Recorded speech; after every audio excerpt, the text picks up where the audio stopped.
So think of it this way. If you had to do a major proposal for a client that could be hundreds of thousands of dollars for your business, like huge, okay? Would you work 5 minutes on that proposal, answer one email, make one phone call, go back and work 5 minutes on that proposal, then maybe go 5 minutes on your marketing plan, then another phone call? No, it doesn't make any sense. Similarly, think about if you had to go out and run errands. It doesn't make any sense to go to the store and get tomatoes and come back when you could have also got milk and bread and the other 4 or 5 things you need.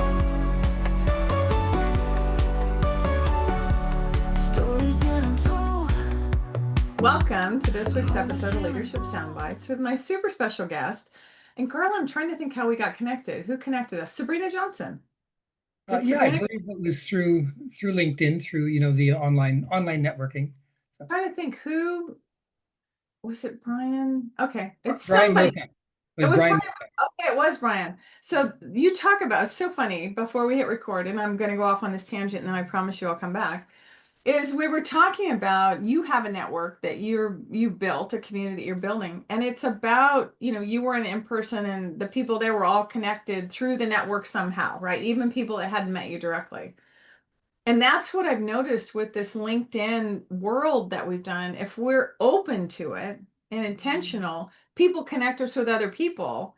And then all of a sudden it's like what is it, 6 degrees or 7 degrees of Kevin Bacon? Like that's what I find to be true. Because Sabrina Johnson is the reason I met Brian Muka, because he was on a live that was done by April Wyatt. So it's just all these legs. So yes, that's how I got connected with you.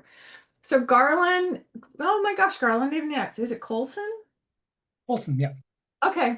All right. So Garland Coulson, Captain Time, which I freaking love, and I want you to share the story with people. Productivity and business networking coach. And just, I love the genesis of when this came about and where you started with your Franklin timer, daytimer. Is it Franklin daytimer? Daytimer. Daytimer. Yeah. And just where you are today. So welcome to the conversation, sir. And I know you've got a quote to kick us off with. Sure. So the quote is one that I tell people all the time, and it's that world-class performance requires world-class focus. And think of an Olympic athlete. They're not going to, go out figure skating and check their phone for a text in the middle of a jump. It's just not going to happen. Similarly, we need that level of world-class focus for creating our businesses, building our careers. All the things that we really want to accomplish in life requires that level of focus. Yeah. It's interesting you say that, because what came to mind for me when I first hear world class, I think the best of the best, the best. And then you bring in the example that they're not checking their phones or emails or whatever. And all of a sudden it brings me back down to where I can relate to it. Because what came to mind for me is I used to, when I was at Sutter Health, did this coaching section, this module. We had a program, was management clinical excellence. So it was improvement, and then different speakers came in to teach different topics. And so I followed someone, Pierre Gawand, who did stuff on productivity and all that intentionality. And I remember this graph that he would show. It's like you're ramping up when you're getting productive. And then you have an interruption, that phone, that text, that message, that thing that comes up, and you plummet down to the bottom of productivity. And then you freaking have to ramp up again after you're done with that thing. And so it takes us more time to do things than if we had just blocked off and said, okay, this is what I'm doing right now in this moment. And that's where my brain went. When you said that, it's like world-class athlete. I don't have aspirations for that, but I can definitely relate to the pop-ups that I used to have all the time. And someone said, Michelle, stop them. Make them go away. Yeah, so every time we're interrupted, scientific studies have shown it can take 20 to 30 minutes to get back to that same level of thinking that you were before you're interrupted. So if you're interrupted 3 or 4 times an hour, you're only working at a fraction of your total brain power. And that's how most of us spend our days. We're working at a fraction of our total brain power. And whether you're going to be calculating a trajectory to get a rocket on the moon, or whether you're planning, your next huge growth for your business, or making a major decision about which direction to go, that all deserves some focus, all of those things. And we're not giving it the level of focus that they need. So I agree with you, and I'm bobbleheading. And I'm curious because the stuff that you and I chatted, or at least you shared that you want to talk about, was around productivity, business management, the AI space, all that stuff. What is like a grassroots basic thing that all of us humans can do without like over engineering or over complicating stuff? What do you tell people, or what comes to mind for you? Oh, simplest one is probably to work in blocks of time and keep full focus for that time. This is set a focus timer for maybe 25, 30 minutes, then take a Yeah. 5-minute break, then go off again. It's often called the Pomodoro technique after a fellow who popularized it in a book.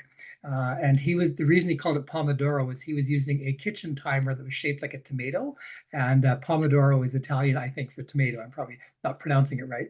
But that was where he came up with it. Now, focus timers were around before he popularized this technique. He's not the only first person to do that. But this is what I recommend everybody. Set a focus timer, work for 25, 30 minutes, take a break, and do it again. And during the 25, 30 minutes, no distractions. Don't check your email, your text, your phone should not go off. You should not receive a text. You don't need to know on Facebook if somebody liked your post. So. Um, so you say that, and I can imagine several people that would freak out or at least tell themselves it's not possible. I can't do that. I don't work that way. Or I multitask really well. And this is another place where science has proven about what happens with multitasking. So, two studies I've seen, one huge one shows when you multitask, your error rate doubles. Mm-hmm. So if you didn't have time to do it right the first time, do you have time to fix it afterwards? So if you're that busy. Secondly, they brought in people who were known to be amazing multitaskers, like people who are just fantastic at multitasking. And they brought them in and they tested whether they were better at multitasking or better at focus. Even amazing multitaskers did even more when they focused. They were just amazingly competent people. This is why they could multitask, but they got even more done when they didn't multitask, when they were allowed to fully focus. So this is the key thing. People are multitasking's a myth, honestly. It really doesn't work. I have an interesting poster that shows a fellow in a car, trying to drive his car with his phone on in his hand and a coffee in the other hand. And underneath the poster says multitasking because we needed another word for unable to focus on the task at hand. So whenever I see the word multitasking, I just substitute unable to focus on the task at hand. And I know I, it. and I tell people it's a lie. I mean, people tell ourselves, I mean, you may have the select few that somebody went and said, "Oh my God, you're an amazing multitasker." And my brain is like, liar. I mean, we're not at our game multitasking because the brain can only do one thing at a time. So if the brain can only do one thing at a time, why are we asking it to go thing to thing to thing to thing when we don't need it to? I mean, there are Yeah. certain situations that you've got to keep things going, right? But it's become, and I think from social norms and society, it's become the thing that we're going to do this and we're going to do, and I'm guilty as charged. I will frickin' at the end of the day with my dog, maybe watch a program, and then I'm going to catch up on Duolingo, that I'm going to do it in between. I mean, it's like we programmed ourselves to do that stuff. And so, and I know me, it's about setting the focus and intentionality. How do you unwind from that to where, and I'm going to say what's a little bit better look like, which is what my mentor would say, right? Because people go, I can't go from here to here. No, you probably can't in one fell swoop, but what does that look like? Because this is what you do for a living, right? So one of the things to remember is people think I have too much work coming at me. I can't I can't take 30 minutes or an hour and only do one thing. But in most cases, so I'll back up a bit. All of my emails answered within one business day, but I don't need to answer it piecemeal. I can answer it maybe twice a day, maybe once after lunch, once in the, later on in the day. All my emails answered in one business day. All my clients are helped. So they're just not getting it instant. Okay, so if somebody expects an email reply from me in 5 minutes, they're not a client anymore because I don't want to do I don't want to do business with them. Now this is different. If you're in a call center or a support center where Yeah. your job is to take support ticket after support ticket. Yes, of course you have to take those, okay? But that's a very few people that actually have that situation. And most times when you get that notice, you've got mail, and you go over and check and see what it was. It was a newsletter or something. It wasn't more important than the most important task you're already working on. So I tell them that it's like working in batches. So think of it this way. If you had to do a major proposal for a client that could be hundreds of thousands of dollars for your business, like huge, okay? Would you work 5 minutes on that proposal, answer one email, make one phone call, go back and work 5 minutes on that proposal, then maybe go 5 minutes on your marketing plan, then another phone call? No, it doesn't make any sense. Instead, maybe block off an afternoon, or bare minimum, take an hour and work on that proposal where you can get fully into it. And this lets your brain work at a much higher level where you're going to get those better ideas, and you're going to get these things happening. So it's hard for people to think of working in time blocks, but it has a huge impact. And you're still doing the same work. All the work is still getting done. You're just working on it more efficiently in batches. Similarly, think about if you had to go out and run errands. It doesn't make any sense to go to the store and get tomatoes and come back when you could have also got milk and bread and the other 4 or 5 things you need. Yeah, And when you we're make a list. multitasking, that's what we're doing. We're not getting all the things we need at once in that one area. So. Well, and then my brain went there, and I'll literally map out, if I've got several places to go, what logically makes sense so that I'm Yes. not here and then back and then here and then back. Yeah. Yeah, go Um, to the bank, go to the grocery store, go to, yes. Yeah. wherever else you have to go. Well, then you got to time it to where, okay, if it's 100 degrees outside, am I going to go get my frozen food stuff first and then hit the other stuff, or I'm going to go, yeah. So Yeah, it's all the planning. So you had me back at all my emails get answered the same day. yeah, one business within one What? business. Yes, What? yes. So I teach a technique called the inbox zero technique. So yes, my email comes to zero every day. My inbox is zero every day. So Okay, I'm like at the opposite end of that. I will look and respond and touch, and for me, I'm reluctant to even the promotional crap, to like delete it or like unsubscribe to it, because I think maybe there's going to be a nugget in there that what I need. How many emails do you get a day? oh, I don't know. Probably like most people, maybe 25 to 50, depending on the day. Okay, okay. And so do you not get a lot of spam things that come in? Well, Or first off, if they're spam, I block them so I never get them again.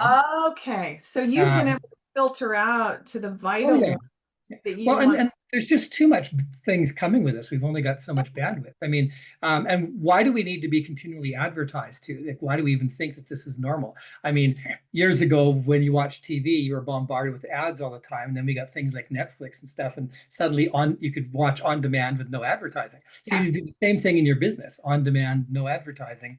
So unsubscribe to anything you don't need and be ruthless about it. Okay.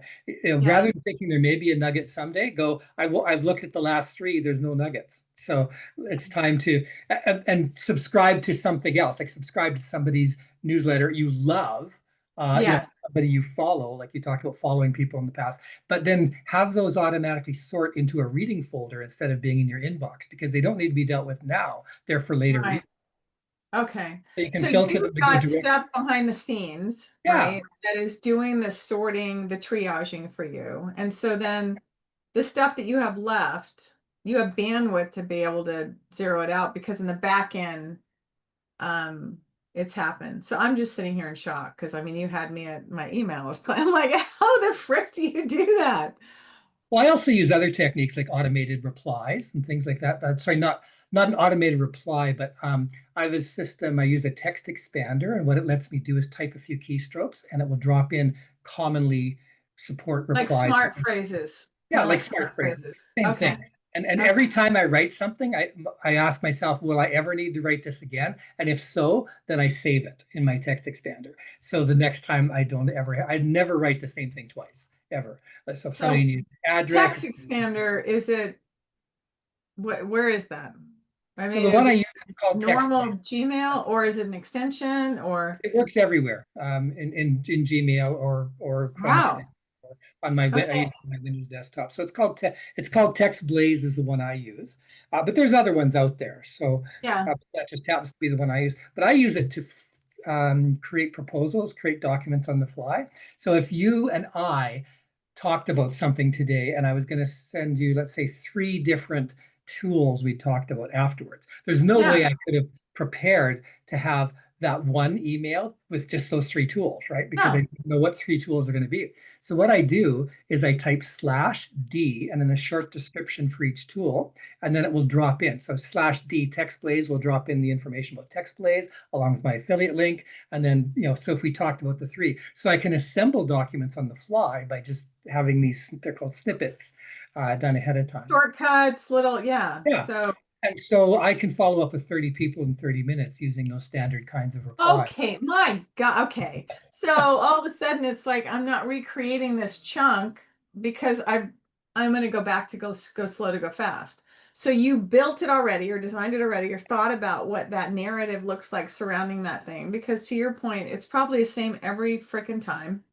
I look at like my disk key codes that I send out.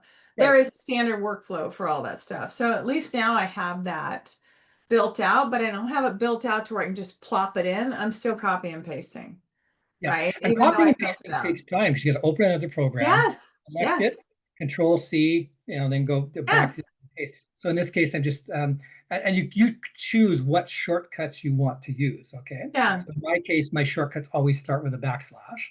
yeah, So for example, if I met you for the first time through, say, LinkedIn or email, I just type /net, short for networking, and then yeah, short for follow, /net follow, and it will automatically drop in the subject line. Then it hits tab, which is brilliant to go to the body of the email. And then it says hello, and then it asks me for your name, and I enter that as a very yeah. where we met. Yeah, so hello, Michelle. Pleasure connecting with you on LinkedIn. Uh, Love to hear more about your business and what you're doing. Let's have a virtual coffee. Here's the link to book a virtual coffee with me. And that takes me seconds to type in, and I send that out, and it works brilliantly. And as I say, 30 people in 30 minutes, I can follow up this way. And I use it for I every. was going to say it shrinks the amount of time that you need because your brain isn't having to rethink the standard narrative that you use. And of course, you can adapt it. Like if there was something else we talked about, and Yeah, I loved hearing about your podcast, I can add yeah, that as well. So I can yeah, add the things to make it so it's not just always going to sound stilted. And I also, a lot of these things I write with AI, but I tell AI to make them warm and I play with the tone. yes, So it sounds more like me. Or in some case, I'll say make it funny, make it more dramatic and stuff like that. yeah. However Yeah. you want to make it sound like you. So. Well, and the longer that you're using the LLM, that it gets used to you based on your feedback. And that's what we tell people too, is like, don't just go, oh, that's not right, and go adjust it offline and make the changes. Engage with the AI because the LLM is learning your preference and your voice. And you're absolutely right. I still haven't figured out a way for it to consistently not do M dashes. I mean, I'm still working on that. It's like no, and no, those long dashes that we have, I don't want any Okay. of those. Hmm. Look, they're just awkward when they're placed on things. But yeah, it forgets, even though I put it in instructions and everything else. Do all Uh, the AIs you've tried do that, or huh? do all the AIs you've tried do that? I use chat. I haven't looked for others. Chat's usually my go-to. Yeah, I try call a I couple of call others. chat my buddy. Huh? So one of the things that I do is I was trying different AIs and I wasn't sure which one I might want to upgrade or pay for or those kinds Yeah. of things. So what I did was I pinned four of them to my browser. And what I do now is I ask all four of them the same question. And Oh, then what I do is I pick the best result. So I'm currently tracking which ones are giving me the best results, and which is really intriguing. And so Claude is the one that's working best for me for most writing things. oh, that's Um, interesting because Claude is usually for like code programming, writing code. Well, and yeah, and it's all try it for your own uses, right? Yeah, I yeah, don't know which one's best for programming because I don't program, right? So, yeah. someone might say, well, how can you choose Claude over ChatGPT? Because something maybe ChatGPT is better for programming. I wouldn't know that, but for writing, I'm finding Claude sounds the most naturally human to me. Have you tried Grok? I haven't tried Grok. I use Gemini and Perplexity and ChatGPT as well. Okay. Perplexity is what replaces Google for me. So instead of a Google search, I just ask Perplexity all my questions. Yeah, Because Google's just trying to jam in all the sponsored ads and then its own yeah. AI. And then it's like you have to go 3/4 of the way down a page to get a first actual result. You're like, okay, there's what I'm looking for down there. Yeah. Grok I used, I didn't pay, I did the free version. And I'd be curious to find out what you think because I had engaged a lot with it and until it got to a point and said, hey, I mean, I engaged with a lot.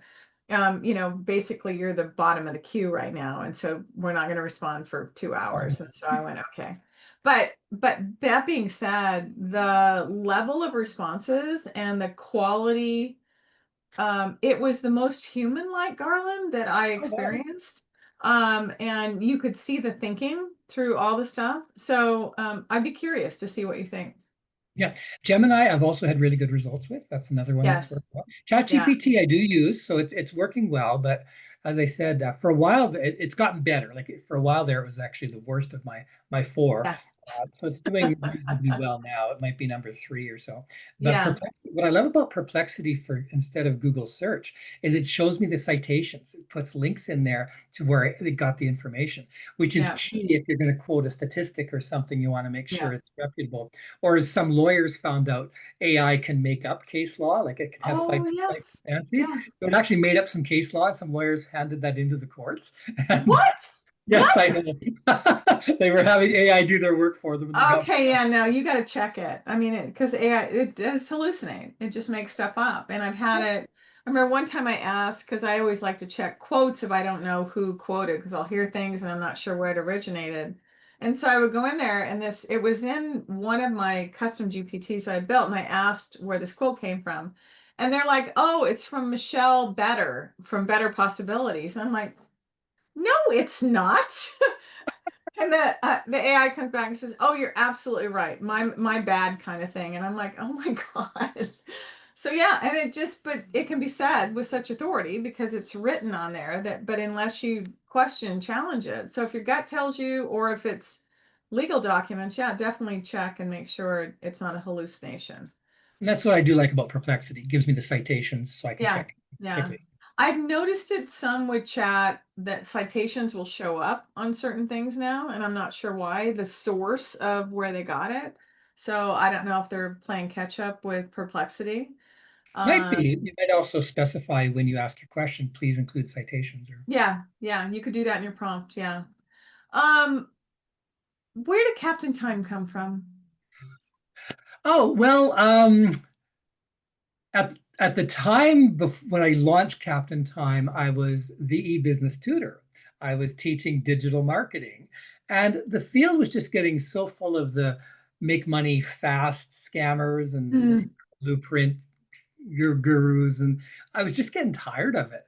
And so, and time management was something I'd been mastering for over 20 years for myself, and I had always taught others, and it was kind of a sideline. And I decided to pivot and do the productivity coaching full time, but I needed a name.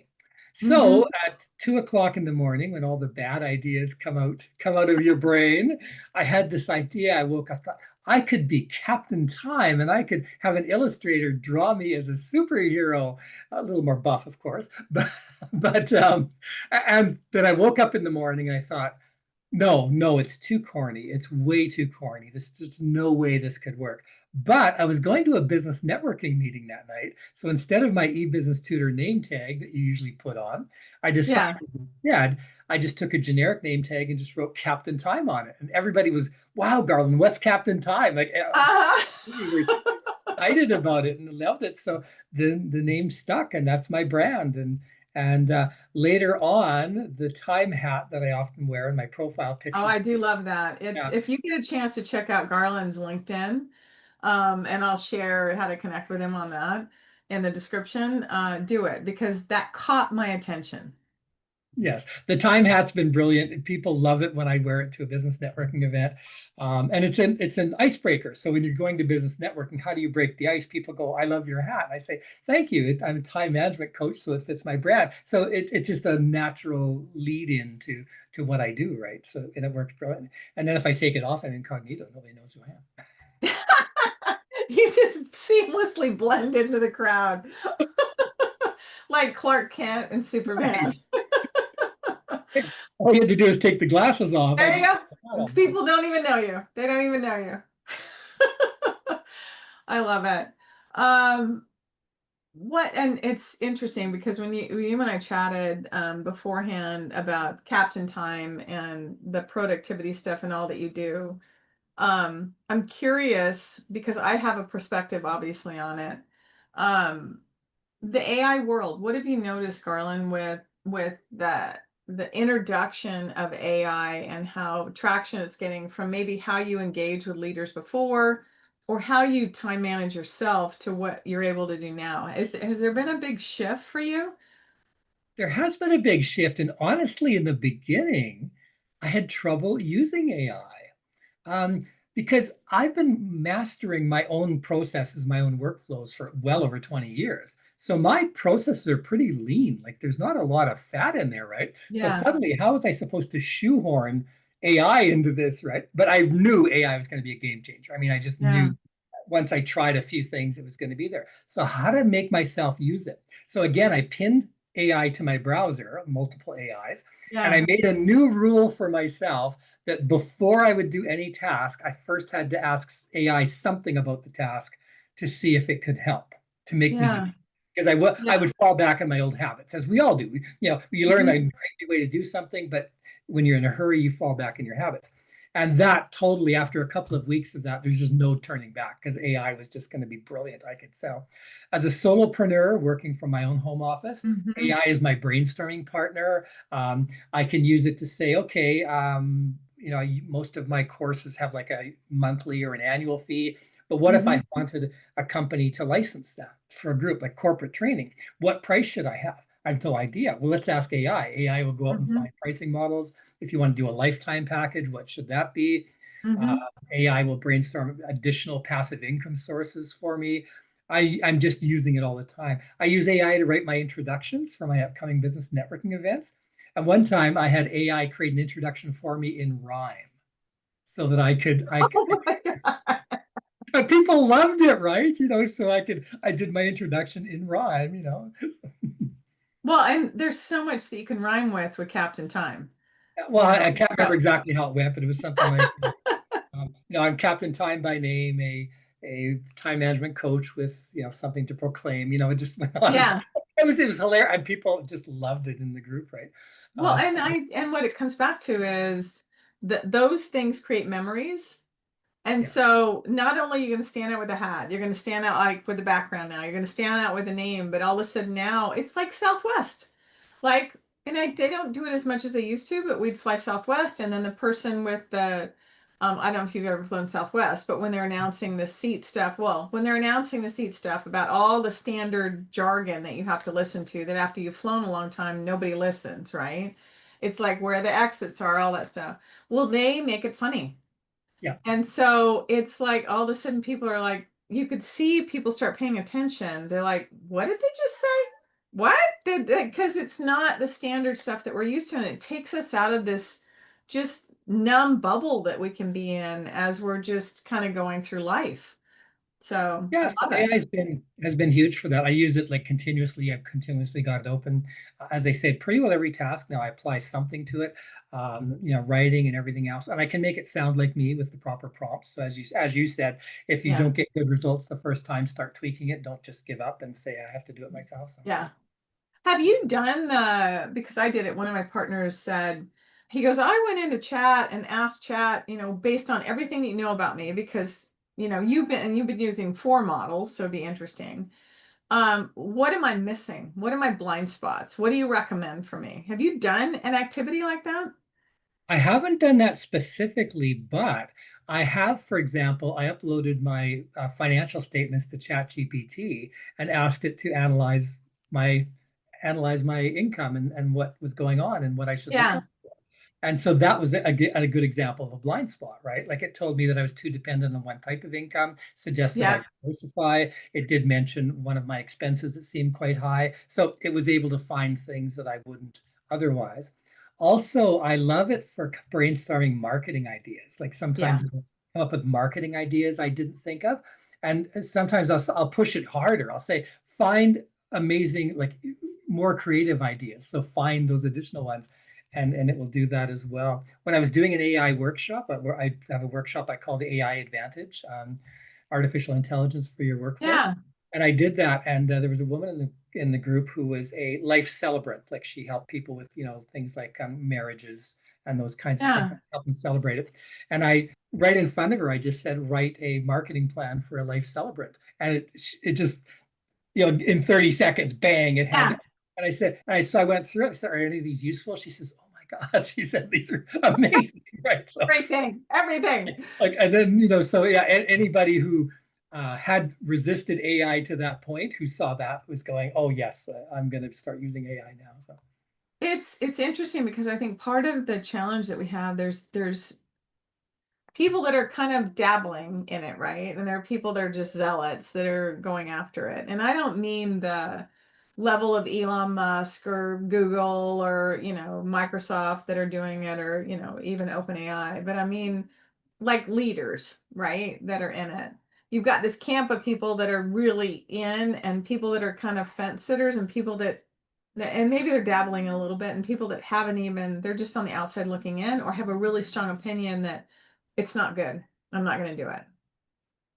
Um, and I think it's important to do what you did and at least give people some window into what possibilities are. I know with leaders that I coach, I had one that he was dealing with strategy, and part of it, he did a SWOT analysis with his executive team from their perspectives, right? yes. What do you think all this stuff is? So now you've got 8, 9 people that all this different perspectives. And so how do you not disseminate, but how do you get themes and summarize that stuff? It's a heavy lift. And so when he and I met, he had these slides just packed with words. Like, okay, people aren't going to be able to digest that. And so I said, have you used AI? And he goes, well, I've been meaning to. I hear that from a lot of people. And I said, well, let's go. If you don't have any proprietary stuff, no, there's none. Great, send it to me. And so I shared my screen, and right there in the coaching session, I went and said, hey, summarize this. I uploaded in seconds, to your point. And he's like, what? Because people don't realize the headway that you have, the advancement that you have, the leg up that you have. So all of a sudden, and I tell people, if you have this stuff that you're just circling the wagons, you're like, oh my God, I don't want to do this. That's the thing to see if AI can help partner with you and at least get you like half the way there, if not further. And this, I'm glad you mentioned the summarize command prompt, because summarize is criminally underused. I mean, I love summarize for being able to look at anything. I mean, if there's a book you want to read, but you don't have Mhm. time to read it right now, just say, summarize the principles of Dr. Atul Gawan's checklist manifesto, and it will Yes. immediately tell you the main premises of the book, and so enough to help you understand. So I had one client that he wanted a coaching session with me. He'd booked it, and he had a book he wanted to follow the principles of, and I hadn't read that book yet. I mean, I read all Yeah. of them. Somehow this one just hadn't got to me yet. So Yeah. I quickly had AI do a summary for me so I could understand what it was. And not only a summary, but I had it tell me the pros and cons of this technique. So I love that's that. another great thing too, because then you can talk knowledgeably, based upon also my own knowledge and experience. But if these potential cons are pointed out to me, then I can talk to them. So yeah, summarize is just a brilliant, brilliant It's tool. so funny. I had someone that I was going to interview on the podcast. They'd written a book, and I hadn't had time to read the book, but he sent the PDF, and so I uploaded that PDF and asked summary, highlight what stands out, all that, so that I at least had, to your point, some knowledge Mhm. of how he approached this. I had a feeling that I knew, but I didn't know. And so I was able to pull examples out. And it helped because it helped in a number of ways, because I don't know if this is your experience, but this has been mine. Is that like there are only so many narratives to novels, right? Only so many underlying storylines, right? To novels, 7, 8, 9, whatever it is. It's the same thing with leadership development or time management, right? It's all founded in something. So there's so much in common. So the longer you're in that business, the more you can quickly connect what you know to what this new idea or thinking is. But it's a matter, to your point, of being able to get exposed to what that is, to go, okay, oh, that's like this. Okay, that's similar to this. I have an opinion about XYZ. So that to me is why it works. Well, this is why I don't really um, religiously pursue any one particular type of time management thinking, type of thinking there, like the Pomodoro technique or the Eisenhower matrix or the getting David Allen's getting things done. I'd like to think of it like mixed martial arts. You just kind of borrow from anything that works because people aren't all of one piece. Like there's Mm-mm. many people who swear by David Allen's getting things done. There's many other people that say they're spending more time building their systems than they are Mhm. getting stuff done in their systems, Yeah. right? So, and you can say they're not using the techniques right, and that could be right, but sometimes you just need the easiest thing to follow for that person's learning Hmm. style and how they work, and that's really what I focus on. So, yeah, Yeah. but it's good to understand the modalities, but to then adapt them into your own personal productivity system for what works for you. So I just had a visual come to mind for me, and it would be kind of fun, is that you're over this cauldron of boiling whatevers, right? With your hat on. And you're just like, okay, boom, a dash of this, a little handful of this, a little whatever, and then you create whatever it is for the client sitting in front of you. Pretty much. And with tools like, say, for example, Xtiles or Notion or something like that, you can actually build your own productivity systems the way you want. One of the drawbacks I find with many kinds of software, especially specialty softwares, is they're built to the founder, however they. Hmm. So if you buy software that's for coaches, I'll use an example because we're Yeah. both in the coaching industry, that's meant for coaches, it's following their coaching style, their modality, their kinds of packages they might do. And if you want something outside of that, it's like, oh no, our system doesn't do that. And I've run into Yeah. this time and time again. Every time I look at a coaching platform, I go, no, because it won't do this, it won't do that. Whereas with these other systems, you can build your own productivity system the way Yeah. you. I love it. Um, I'm watching time with Captain Time. And I appreciate the time in the room with you, sir. And we could probably chat more because I would really love to pick your brain about some other stuff and what you know. But that being said, what are one or two things that you would love people to walk away with around this topic? Well, I'll deliver you in less than 2 minutes my time management success formula. I love it. So this started when I would go to gatherings or parties or whatever, and people would start badgering you for one thing that was going to make all the difference. So think about if you're a lawyer, they want you to, give them advice on their divorce or their lawsuit. If you're a doctor, somebody's going to rip open their shirt and say, "Hey doc, what's this lump?" And when you're a time guy, they want one thing that's going to totally transform their lives. Kind of unfair in a way when you spent 25 years mastering your topic and it's something you get paid to do, not for free.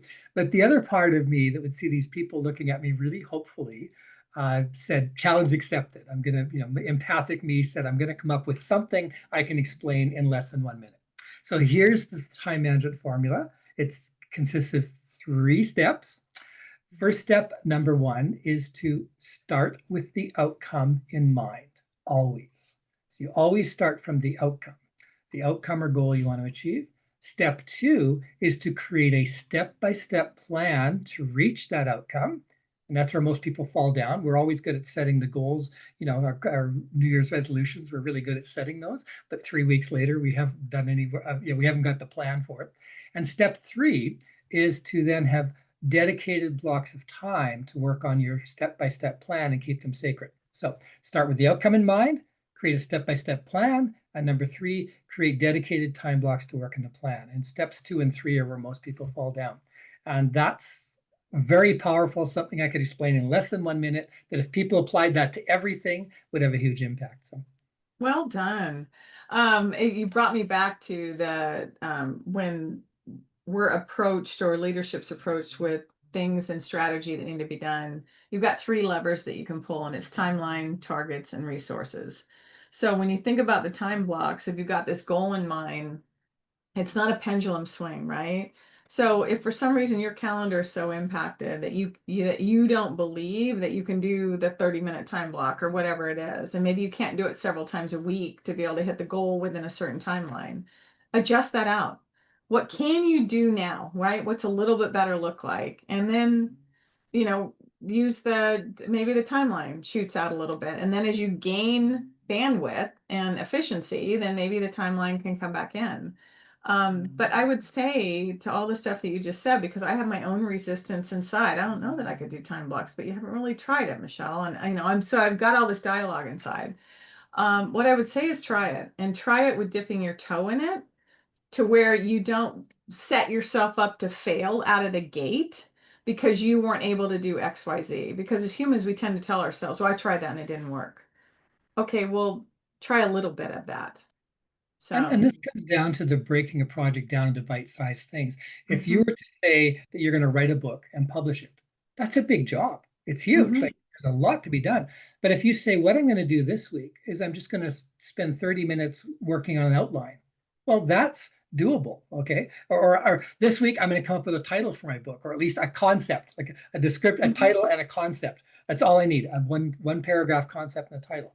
Well, that the first step's easy. You know, you can start off, and all projects consist of just tons of those bite-sized steps. So when you mhm. break it down, it becomes easy. You just work for 30 minutes on step one, then go to step two, step three.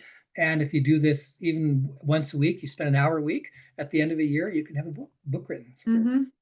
And celebrate how far you come because I find that people tend to look at what they haven't done and not what they have done.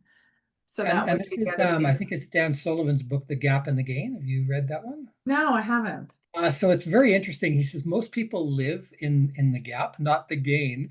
So let's say if you say, okay, I want to lose 40 pounds and you've lost 10, what we look at is we've still got to lose 30 pounds. So we're looking at the Yes. gap, how far apart we are. Yeah, Instead of we going, still have 20 to go, and it's like you didn't even lose 10. yeah, It's like, instead, whoa, wait. but I lost 10 pounds. That's an Yes, exciting thing. Like, yes. yay, yay me, like celebrate the 10 Yeah, pounds. it's 10 less than what you had before. And so it's just like, and you're right, people don't. And so I encourage people to look back and celebrate. One of the questions that I love, and then we'll end with that, is what's different? What's different? And that will have us start acknowledging, and that's momentum, which eventually leads to traction. So thank you for your time, Captain Time. I You're appreciated welcome, the Michelle. time in the room. Yeah, I appreciated the call that we got to connect and learn about each other, and then more time today. And anytime you want to step back in the room and share the knowledge that you have, the perspective that you have, the learnings that you have, there's an open invitation. Thank So, you. Thank yeah, you. I appreciate it. So, this has been Leadership Soundbites with Michelle and Garland, Captain Time. Until next time, please like, share, subscribe. If you have a topic or know a leader, reach out and